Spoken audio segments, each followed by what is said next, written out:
नमस्कार, मी सुमित. तुम्ही पाहता एलएस मराठी. सकाळच्या 10च्या बातम्यांमध्ये आपलं स्वागत. पिंजरा नावाच्या चित्रपटातील मास्तरासारखी भाजपची अवस्था झालीये. मास्तर तमाशा बंद करायला आले होते, पण मास्तराला तमाशाचा नाद इतका लागला की तोच तुंतुण घेऊन पुढे उभं राहिला, अशी टीका राष्ट्रवादी काँग्रेस पार्टी शरदचंद्र पवार पक्षाचे ज्येष्ठ नेते जयंत पाटील यांनी केली. भाजपनं अकोटमध्ये एमआयएम आणि अंबरनाथमध्ये काँग्रेस पक्षाशी केलेल्या युतीबाबत ते बोलत होते. यावेळी ये बंद करने आए थे तवायफों के कोठे, मगर सिक्कों के खणक सुनकर खुद ही मुजरा कर बैठे, या जयंत पाटलांच्या शेरो शायरीनं उपस्थितांमध्ये एकच हशा पिकला.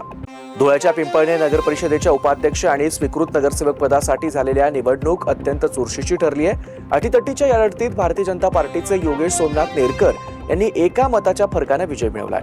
दोन्ही गटांकडे 9-9 अशी समसमान मतं झाल्यानं निर्माण झालेला पेच अखेर नगराध्यक्षा डॉक्टर योगिता जितेश चौरे यांच्या निर्णायक मतामुळे सुटला आणि भाजपच्या पारड्यात विजय पडला. या निवडणुकीत भाजपकडून स्वीकृत नगरसेवक म्हणून डॉक्टर दयानंद भालचंद्र कोतकर तर शिवसेनेकडून संभाजी शिवाजी अहिरराव यांची निवड झाली आहे. शिवसेनेनं भारतीय सैन्य दलाची मागणी पूर्ण केली आहे. भारतीय सैन्य दलाला शिवसेनेच्या वतीनं 50 कंटेनर देण्याचा निर्णय उपमुख्यमंत्री एकनाथ शिंदे यांनी घेतलाय. यातील 46 कंटेनर यापूर्वी सीमेवर रवाना करण्यात आलेत, तर उर्वरित 4 कंटेनर उरणमधून सैन्याच्या हवाली करण्यात आले असल्याची माहिती समोर आली आहे. शत्रूपासून आणि बदलत्या हवामानापासून संरक्षण व्हावं यासाठी 50 कंटेनर शिवसेनेच्या वतीनं देण्यात आलेत. धुळे साक्री तालुक्यातील म्हसदी चेचखेडा रस्त्यादरम्यान एका छोट्या फरशी पुलावर बिबट्या बसलेल्या आढळून आल्यानं परिसरात एकच खळबळ उडाली आहे. अचानक बिबट्याचं दर्शन झाल्यानं रस्त्यावरून ये जा करणारे नागरिक तसंच शेतकरी भयभीत झालेत. साक्री तालुक्यात मागील काही दिवसांपासून बिबट्यांचा वावर मोठ्या प्रमाणावर वाढल्याचं चित्र आहे. यामुळे शेतात काम करणाऱ्या शेतकऱ्यांसह गावातील नागरिकांमध्ये भीतीचं वातावरण पसरलंय. चंद्रपूर शहरातील महाकाली प्रभागातील गौतम नगर इथं पती शुभम भडके यानं पत्नी दीक्षा भडके हिला जिवंत जाळलंय.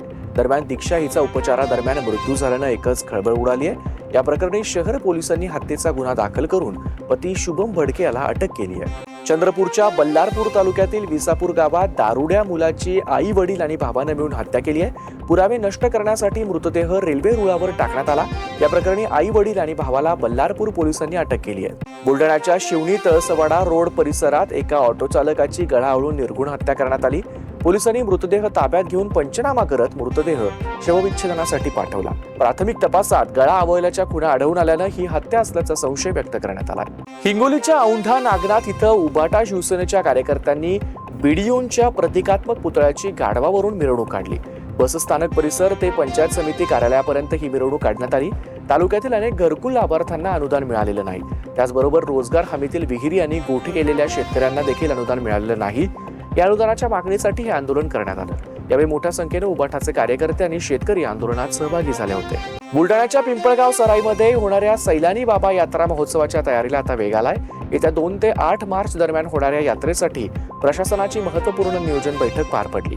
प्रशासनाच्या अंदाजानुसार देशभरातून 4 ते 5 लाख भाविक यात्रेला उपस्थित राहण्याची शक्यता आहे. सुरक्षेसाठी सीसीटीव्ही कॅमेरे, कडेकोट पोलीस बंदोबस्त, महिला सुरक्षेचे उपाय, अग्निशमन यंत्रणा आणि आरोग्य कक्ष सज्ज ठेवण्याच्या सूचना देण्यात आल्या. रत्नागिरीच्या लोटे एमआयडीसी मध्ये पी फास्ट फॉरेवर केमिकल तयार करणाऱ्या लक्ष्मी ऑर्गॅनिक्स कंपनी विरोधात मोर्चा काढण्यात आला. माजी खासदार हुसेन दलवाई यांच्या नेतृत्वाखाली खेड आणि चिपळूण तालुक्यातील नागरिक या आंदोलनात मोठ्या संख्येने सहभागी झाले होते.